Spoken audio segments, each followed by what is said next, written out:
आप की कोई राजनीति आपको विरासत में नहीं मिली, कोई आपने कभी शायद सोचा भी नहीं होगा कि मैं राजनीति में इस शिखर पर पहुंच जाऊंगी।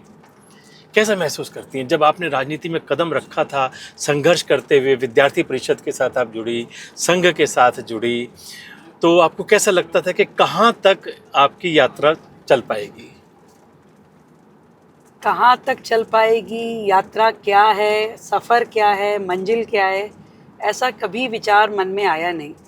क्योंकि ये सब इतना ऑब्वियस हुआ, इतना कैजुअल हुआ, जो कि ज़िंदगी का हिस्सा बनता गया।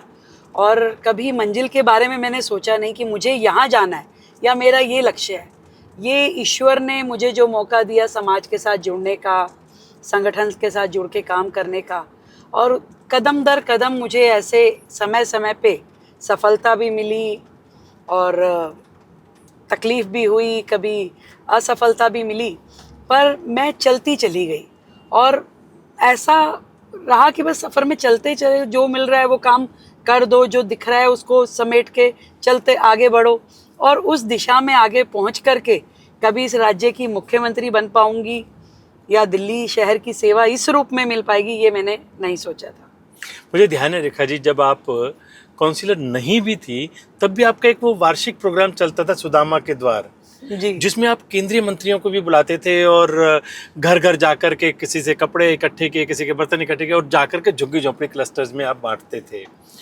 तो मुझे लगता है कि लोगों की जो गुड विशेस, जो उन्होंने जो आपको आशीर्वाद दिया, कि जो धनाढ्य हैं, जो अफोर्ड कर सकते हैं, उनसे लेकर के समाज के अंतिम छोर पर बैठे हुए व्यक्ति तक आपने उसका जो लाभ पहुंचाया, वो सब भी शायद कहीं ना कहीं आपको इस शिखर तक पहुंचाने में मदद रहा। इसमें कोई दो राय नहीं है राकेश जी की जीवन में अच्छे कर्म कभी मिटते नहीं हैं।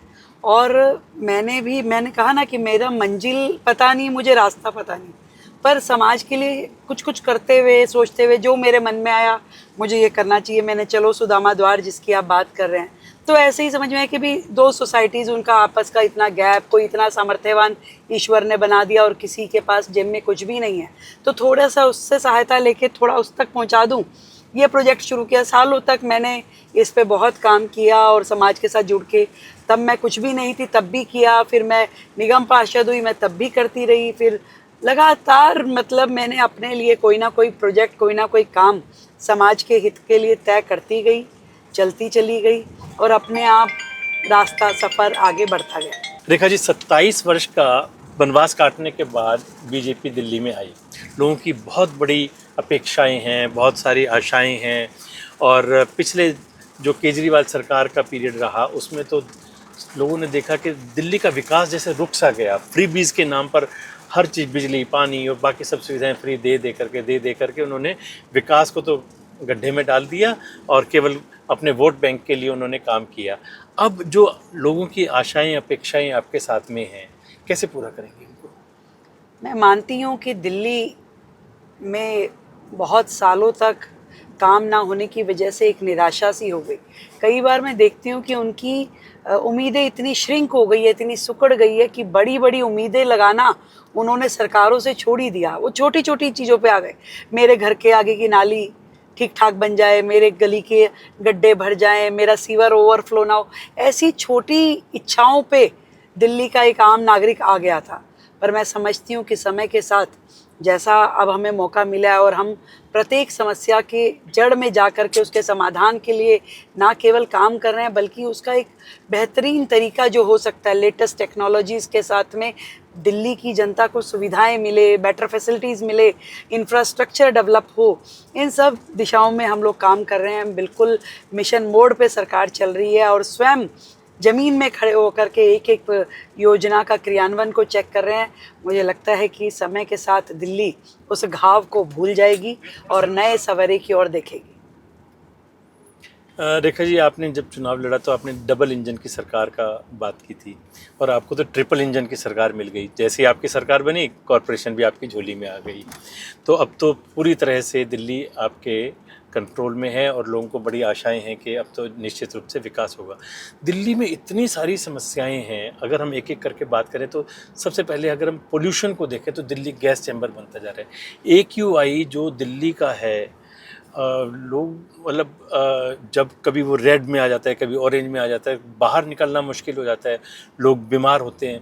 तो सबसे पहले पोल्यूशन कंट्रोल के लिए आप कैसे क्या करेंगे? देखिए क्या है कि पोल्यूशन के बहुत सारे कंपोनेंट होते हैं। डस्ट पार्टिकल एक कंपोनेंट है, व्हीकुलर पोल्यूशन दूसरा आपका है, और उसके अलावा जो बायोगैस जो हैं, जो पूरे इस एनवायरनमेंट में रहती हैं, जो खुले में लोग लकड़ी जलाते हैं, कूड़ा जलाते हैं, चूल्हा जलाते हैं, वो एक तीसरा पार्टिकल है। और हर दिशा में काम करना चाहिए, ऐसा हमने एक्सपर्ट्स की टीम के साथ में बैठ करके इसका, क्योंकि इतने सालों तक सरकारें रही पर कभी भी पॉल्यूशन की समस्या का समाधान तो हुआ नहीं। चाहे कभी ऑड इवन किया हो, कभी कुछ और किया हो, पराली कर देंगे, कभी नहीं हो पाया।